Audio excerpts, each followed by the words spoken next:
Live from downtown Bakersfield, 23 ABC News starts now. A rolling re-entry may be in the future for many businesses across the country. We'll tell you what the nation's top infectious doctors saying and what we can expect.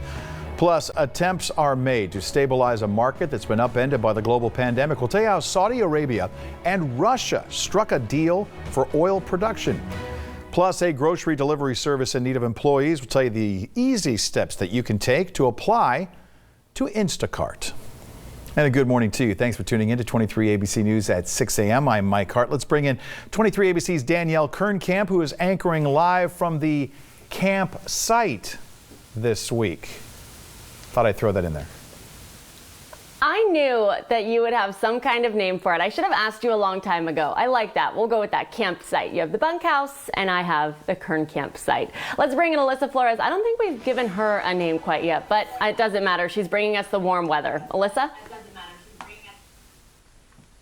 Mike, I'm going to assign you with the task of coming up with a name for my place too. Okay, so as we take a look at our radar this morning, you can see not a lot going on here in Kern County this morning, and that's going to mean some t-shirt and shorts weather for you today as you spend some time outside. Last week, pretty difficult to spend time outside, but this week that is not going to be the case. We do have some good air quality in store for today, so you can see we are going to be warming up as the day continues, looking at the warmest, sunniest part of our day at 4 o'clock today when we're hitting 72 degrees. And as the week continues, we're actually going to be warming up even more, possibly looking at the 80s towards the middle of the week. And you're going to want to take advantage of that because we are going to be seeing temperatures drop to slightly below average as the week continues. So we'll have more on that coming up, but for now we do want to show you this incident still going to be impacting your commute this morning. This 65, the portion between Laredo Highway and Merced, still closed at this hour because of an overturned semi leaking some fertilizer. So again, that portion of the 65 is going to be closed this morning. We'll continue tracking that for you, but as we take a look at county roads this morning, you can see everything flowing in the green. Topping our news in this hour, a deadly shooting in Lamont, an Amber Alert overnight, and a confrontation with law enforcement all coming to an end this morning. 23 ABC's Daniela Garrido is live at the scene on Taft Highway, where law enforcement found the suspect in all of this. Daniela, what have you learned? What can you tell us?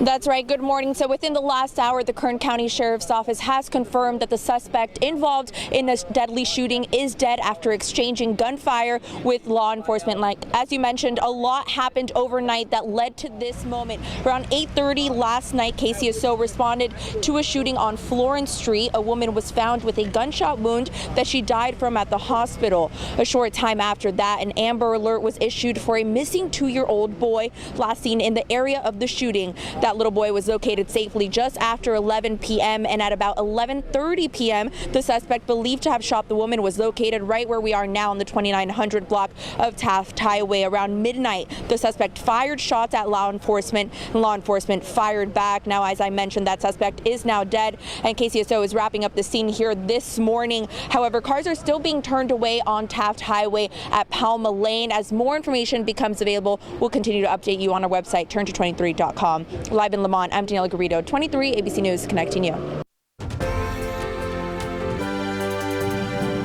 Look nowadays, with more and more protocols being put into place to protect doctors, nurses, and medical professionals.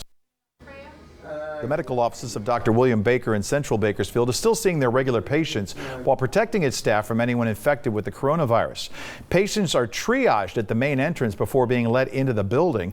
Dr. Kyle Heber believes the city and county are doing a good job when it comes to its COVID-19 patients and says his offices are well stocked now to deal with anyone who might wander in with the virus, but only time will tell if they can ride it out.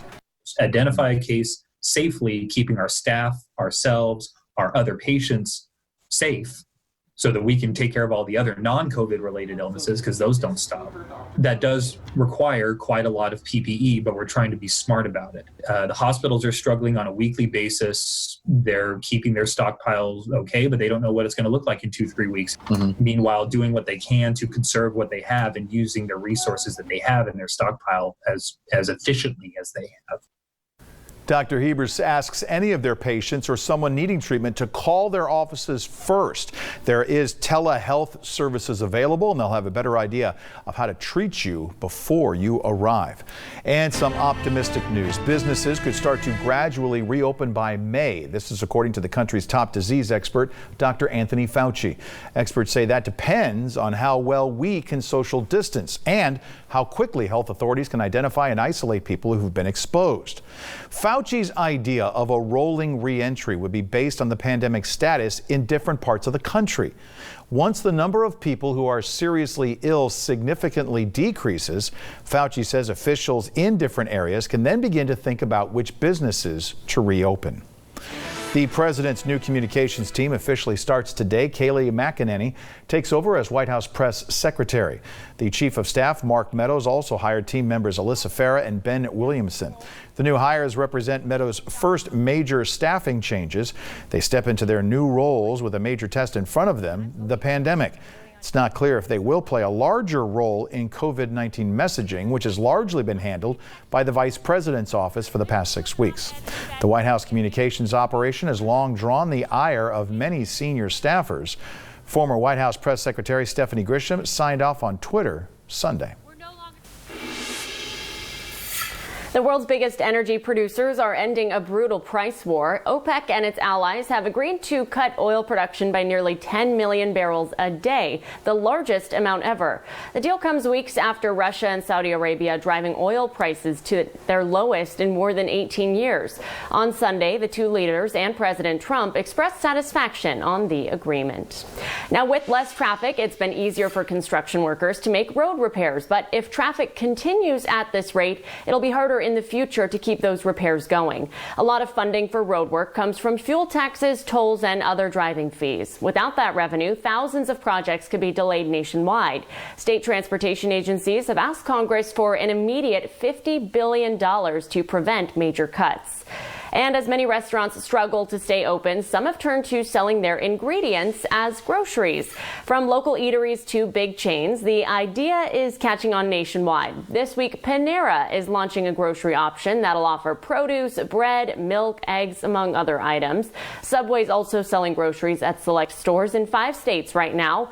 The National Restaurant Association says the industry has lost $25 billion and 3 million jobs since March 1st.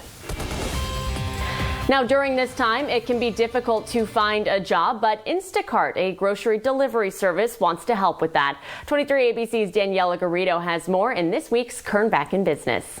Once a luxury, Instacart became an essential service overnight. As people are asked to stay home, the demand for grocery delivery services like Instacart has gone up significantly. According to Instacart, they broke a personal record in customers in March and announced they would be hiring 300,000 shoppers in order to meet the demand. To become a shop and deliver employee for Instacart, you must first download their phone app. A valid driver's license, proof of auto insurance, and general application are required for the position. Instacart shoppers are considered essential workers during this time. If an application is accepted, a typical day for a shopper will include receiving orders with a grocery list, heading to supermarkets such as Vons, Sprouts, or Albertsons to shop for these items, wait in line, and pay using the app before delivering to the home address. This position allows for flexible hours and averages between $10 to $17 per hour. During this time, Instacart shoppers have reported increased tips during deliveries. For those concerned about the virus while shopping in grocery stores, Instacart is supplying its shoppers with health kits that include gloves, masks, and hand sanitizer. Last month, Instacart shoppers started a strike against the company, asking for better sanitation gear and hazard pay. According to the company, the strike did not affect business for them. As of last Monday, 40% more shoppers were using the platform compared to the same day the week before. For Kern Back in Business, I'm Daniela Garrido, 23 ABC News, connecting you. All right, very good.